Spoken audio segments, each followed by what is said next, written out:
Celtics waive J.D. Davison, G League MVP's future in question.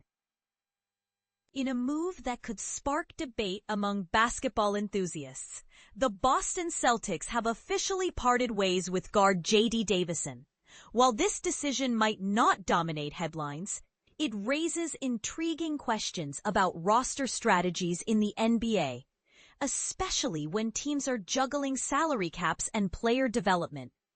But here's where it gets controversial. Was waiving Davison the right call? Or did the Celtics just let go of untapped potential? The backstory is worth unpacking. Last month, the Celtics exercised Davison's $2.27 million option for the upcoming season. However, there was a catch. This deal wasn't guaranteed.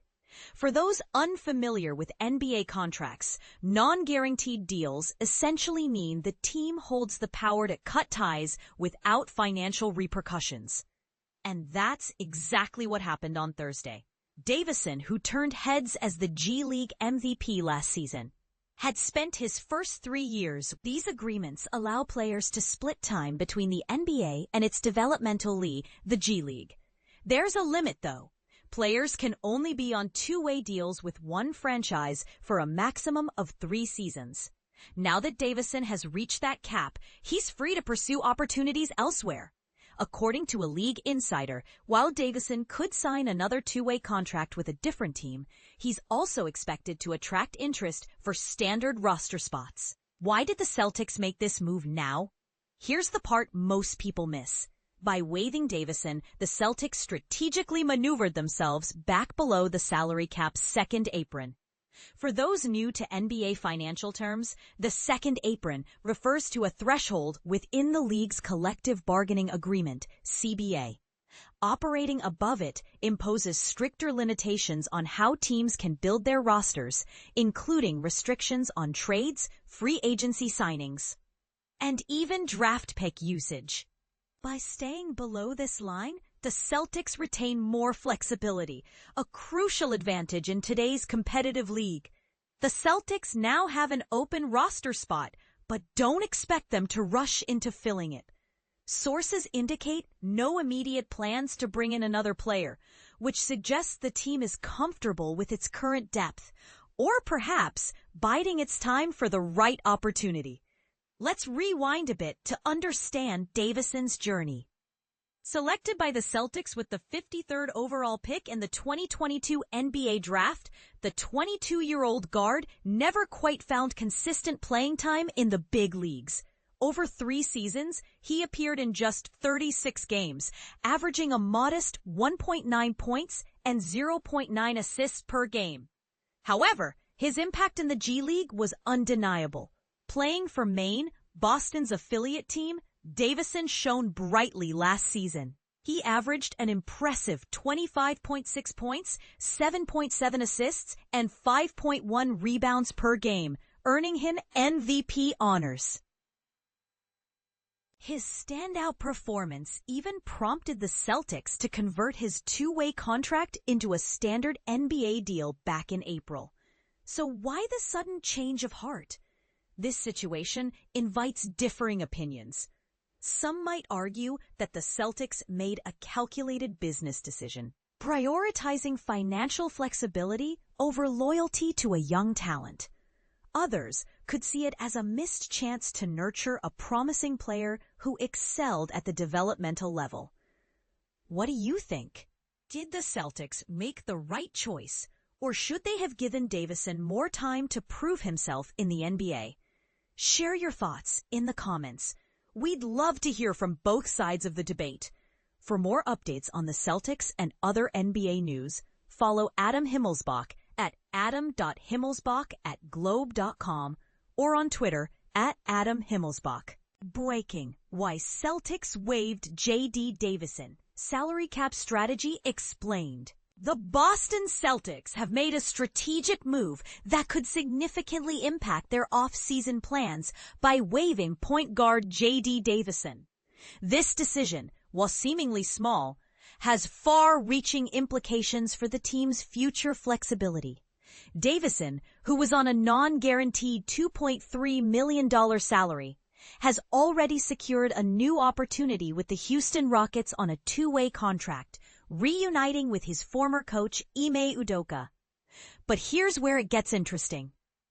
The Celtics' decision to release Davison now opens up a world of possibilities for their roster management and financial strategy.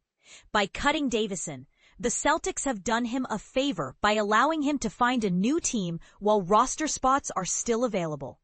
Davison, a former second-round pick, was ineligible for another two-way contract with Boston after 3 years with the team. However, he still had 1 year of two-way eligibility left, which he used to sign with Houston. Staying in Boston would have required him to make the 15-man roster, a challenging feat given the team's current roster and repeater tax situation. The move also positions the Celtics under the NBA's second apron threshold, providing them with more financial flexibility. With Davison's contract off the books, the team's roster now stands at 14 players for the upcoming season, with a total payroll commitment of $205.5 million. $1.9 million under the second apron. This financial maneuvering allows the Celtics to explore various trade options and roster adjustments in the coming weeks and months. Let's break down the current payroll for the 2025-26 season. Jason Tatum, $54.1 million. Jaylen Brown, $53.1 million. Derek White, $28.1 million. Anthony Simons, $27.6 million. Sam Hauser, $10 million. George Niang, $8.2 million. Peyton Pritchard, $7.2 million. Baylor Shireman, $2.6 million. Hugo Gonzalez, $2.5 million. Xavier Tillman, $2.5 million. Luka Garza, $2.4 million. Josh Minott, $2.3 million. Neemias Queta, $2.3 million. Jordan Walsh, $2.2 million, non-guaranteed. The depth chart looks like this. Guards Derek White, Peyton Pritchard, Anthony Simons. Forwards Jaylen Brown, Sam Hauser, George Niang, Baylor Shireman, Jordan Walsh, non-guaranteed, Josh Minott, Hugo Gonzalez, Jason Tatum, injured. Bigs Neemias Queta, Xavier Tillman, Luka Garza. Two-ways Miles Norris, Max Scholda. Here are a few key avenues this move opens up. 1. Sending out cash in a trade. Previously banned from doing this while over the second apron, the Celtics can now include just over $7 million in cash to sweeten any trade deal. This could help clear unwanted contracts without absorbing the cap hit and luxury tax penalties. 2. Aggregating salaries in a trade. Before Davison's release, the Celtics could only send out one player in a trade while over the second apron. Now, they can combine multiple players in the same deal. Although there are still limitations on a few new trade acquisitions, Georges Niang and Anthony Simons can't be aggregated until September. This flexibility allows Boston to be more creative in trade scenarios. 3. Unfreezing the 2032 first-round pick. While the Celtics don't have access to this pick for trade purposes just yet, staying under the second apron this season starts the process. After 3 straight seasons under the second apron, they will regain access to this pick. Additionally, Boston's 2033 first-round pick is now unfrozen by getting under the second apron. And this is the part most people miss. The Celtics' projected tax bill for the season is a staggering $75 million, the highest it's ever been. With their best player, Jason Tatum, sidelined with an injury, it makes little sense to pay such a high tax bill. How Brad Stevens chooses to build for the future will be fascinating to watch, but the team now has more tools at its disposal after the Davison move. More moves are inevitable this season for Boston. Whether they come in the upcoming months or during the trade deadline remains to be seen. The Celtics have set the stage for a dynamic offseason, and fans should brace themselves for some exciting developments. But here's a controversial question. Was waiving J.D. Davison the right move for the Celtics, or did they let go of a potential future star too soon? Share your thoughts in the comments below. Do you think the Celtics made the right call? Or should they have kept Davison and found another way to manage their roster and finances? Boston Celtics. What's next after J.D. Davison's waiver? Brace yourselves, Celtics fans. There might be another big move on the horizon. In a surprising turn of events, the Boston Celtics recently waived J.D. Davison, the reigning G League MVP. This decision, announced on Thursday, caught many observers off guard, including CLNS Media's Bobby Manning. Manning expressed his surprise on social media, hinting that this move could be a precursor to something bigger. Surprised this happened so early before camp? Manning wrote. Before suggesting that another roster change might be imminent, he pointed out that the Celtics had already filled 20 out of 21 off-season roster spots, and there has been reported interest in players like Ben Simmons and Charles Bassey. I'd be surprised if something doesn't follow relatively soon, Manning added. But here's where it gets controversial. The Celtics' interest in Ben Simmons has been a hot topic this week. Other teams, including the New York Knicks, are also keeping a close eye on the former number 1 overall pick. Could the Celtics be clearing space for Simmons, or is there another player in their sights? Charles Bassey, who impressed during the Summer League, is another name floating around. While it's unclear if Bassey will join the roster, an unnamed Celtics executive told Spotrac's Keith Smith that the team would love to keep working with him.